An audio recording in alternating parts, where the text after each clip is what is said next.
A New Hope, Nier Chapter 135 Fan Fiction by Azazyel. Please subscribe to this YouTube channel for listening and patreon.com/Azazyel to read all of Azazyel's stories. After popping in to check on all my teammates, the biggest incident beyond winter being snippy was my meeting with Yang and Ruby's father Taiyang Xiao-Long. He seemed to pick up on how my own portals were similar to Raven's semblance of making portals, and got a little defensive about having mini-Raven Branwen near his daughters. But after a bit, my earth nature and sharing the tales of Yang and Ruby getting in trouble at Beacon got the father onto my side, as he was well aware of his girls being capable of kicking my ass. So he didn't bother giving me some kind of shovel speech despite how affectionate Ruby clearly was towards me.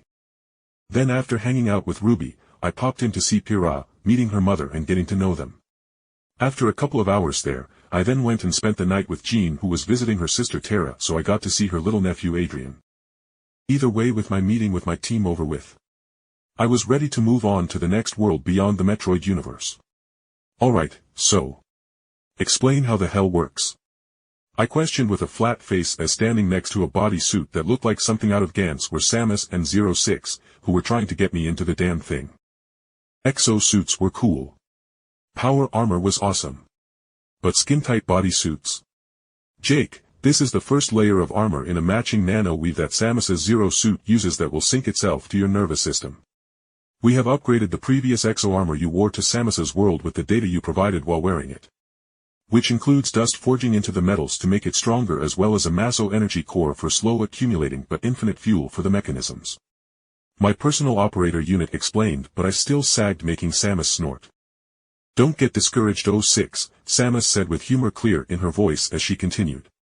Men hate wearing bodysuits. She finished with some teasing in her voice which made my eyes roll. Granted, Yorha hadn't managed to figure out Samus's power suit and its ability to absorb stuff into it, to evolve the suit into higher forms. But let's be honest, the power suit put Spartan and Space Marine armor to shame with all its abilities, so even with Yorha being as great as they were, I wasn't surprised they hadn't cracked the code to it, even with Samus's help she could give over the last couple of weeks. But as the 06 wheeled over my new exosuit, I raised an eyebrow as White, who was watching my preparations into the new world, spoke out loud. Due to your pattern of landings in these worlds of highly hostile lifeforms, we have used the crisis suit template we found that you enjoyed as the style of its build. But regardless, it was an interesting challenge despite it not having the same defensive and sheer capabilities the power suit does. It being a much thicker second layer to the 0 suit basically will make it feel like an extension of your own form. White letting me absorb that crucial fact before she continued. Also, it is magically sealed with a wind-dust internal system, so even should you land in a highly inhospitable area, so long as it's not in the middle of a volcano or something, you will have plenty of time for you to teleport back, as the suit is capable of even withstanding the void of space, to say nothing of some chemical gases being in the area. At my raised hand to interrupt, White snorted indulgently and then drawled. Yes, dear. The suit is capable of the hardening actions as well as optical camouflage that we made sure can also hide you from X-ray, radio, sound wave, and other forms of remote detection. Samus giggled as I made a little fist pump in manly joy. So after getting suited up into my new crisis suit, I saw Samus get into her own power suit, making me raise an eyebrow as 2B also stood beside me. You two are coming with me? I asked, and they both nodded, making me shrug as I took A2 and 2B with me last time to colonize Talon 4 in the perfect British way. We stole all the artifacts, putting them in a museum, and then we began strip mining parts of the land for resources to ship home to our own land while keeping scenic areas to show how great and kind our rule was. Alright then. Wish me luck, hopefully, it's a magic world this time, I said with a wry smile as White rolled her eyes and retorted. No, I'd much rather it not be. If it's a magical world, I cannot save you when you inevitably step on someone's toes and they curse you from across the planet. She drawled, and I, in a perfect example of maturity, stuck my tongue out at White, as I really didn't have a response for that, as Salem could have easily torn me apart, and I teleported to her for that drunk booty call. With White's reminder for me to mind my own business, I opened up the darkness portal with my guardian's glowing yellow eyes appearing in my pitch-black shadow for a second as Samus and 2B held one of my arms as we walked into the pitch-black undulated pool of darkness.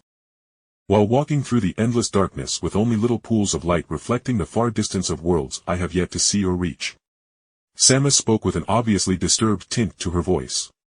Jake, my suit readings are bugging out. Registering us as being between and even atop dimensions.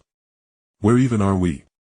She asked in confusion, and honestly, I myself had no fucking clue beyond this just being the shadow between all light and Kingdom Hearts logic. No idea. All I know is that my darkness portals through both space and gravity magic can allow me to travel between worlds. I answered, and then my following words were cut off as a light appeared before us as we crested past a thick swirl of darkness. The door to the universe was fucking huge. Remnant's door was the size of a small closet door, and the same as the Nier Automata door. But Metroid's door was as large as a garage door, but this one? Why do I feel insulted at my world's door size? To be drawled, making me snort at the slight indignance in her tone as we beheld the massive door that was something out of a dwarven keep, but as I took in the murals on the door and its siding, my face twitched as I easily recognized the iconography used in it. Halos larger than worlds, monsters that could infect bodies, souls, machines, and the concepts of space and time itself. Also, there were smaller sections that depicted aliens committing genocide on helpless humans, but in the grand scheme of the timeline of this universe that was small potatoes. Fucking Halo, really? I drawled as I took in the door and wondered if fate was fucking with me, and should I just literally avoid the door altogether. Phazon was bad enough. The flood? Hell nah. But as I said Halo. White's voice rang through our comms, making my blood go cold at my fuck up. The universe of Halo? I thought your run into the Metroid universe was an anomaly. But Jake, to save humanity is Yora's goal. Please let us see at least what is going on there. She pleaded with yearning in voice. To probably fucking commit genocide against an alien race that did the same to the precious humans she loved so much. I sighed, and with a wry smile, I could at least give Yorha the coordinates to the Halo universe before getting the hell out.